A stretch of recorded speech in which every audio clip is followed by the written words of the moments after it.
in this city is Andrew being left off the All-Star ballot, but he goes out, puts that behind him, plays another solid game. Your thoughts on him being left off, the team, and his ability just to not worry about it, go out and play? You're about 5 hours late. I got your. I saw you earlier today. I just needed to follow up. Is this just for you? It may be, but if anyone else wants to use it, they're free to do that. I shared with everybody earlier today, and this is the last time I'm going to talk about it. But I know the difficulty that comes in that position of putting the team together, having had an experience to do it.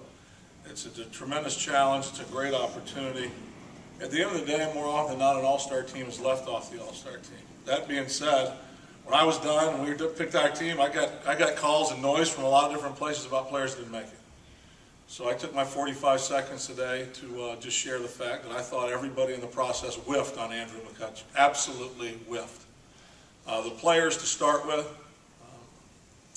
and it's always tough, but I mean, if you really sit down and you're paying attention to what's going on, it's 3 months full of work, 3.5 months full of work, or maybe 3 months and a week to get a good look at somebody. And the numbers don't lie. With all the different analysis we have available to us this year, he shows up at the top of everybody's list, in the top 5. And it's unfortunate that you know, a manager had a chance to go get him. That didn't happen. And I know some people thought I whiffed on some guys, and I think Bruce whiffed on him. And as well as the final 5 to get thrown out, how he doesn't get in that mix, I have no clue. So, as I told him in the dugout yesterday in Washington, he's an all-star in my eyes. And he's handled it very professionally. He will handle it professionally because that's how Andrew works, and he's just made the comment, this is all part of us growing up together, and hopefully this will be the last year that you know, Pirates aren't, people maybe aren't a little bit more aware of what's going on in Pittsburgh, and we've got to take care of that on the field. 2 young kids today came through at the plate and seemed to bring a lot of speed to your lineup. Among other things, the speed really seems to dictate a lot of things on the bases. They bring a lot of athleticism. They bring speed. Yesterday they both scored a couple runs at the top of the lineup. They're up there making things happen again today. I'm not sure you could have a more impressive first game in front of the hometown crowd than Presley did today. They're fun to watch. We caught glimpses of them in spring training. Both of them were sent out early, and I think it was disappointment. Not that there was so much method to the madness there, but I think we got their attention. They both went down and worked extremely hard at getting better at their game and working to their skills, and they both have done that, and they've come back up here and made an immediate impact on our ball club. Best part of this game was the fact that your team wasn't nearly at its best and yet still came out with a victory. It was, a lot went on in the first 3 innings. You know, we had another yard sale out there in the 3rd and the 1 defensive play. But we were able, as you said, to slow things down. Paul got back on track and sync. I think he got the ball to the corners and down much better than he did initially. The balls were up, catching a lot of the plate. Defensively, we picked some things up. And we swung the bats consistently again today, as we did yesterday, against another good pitcher. I mean, Myers throws everything at you, and he competes.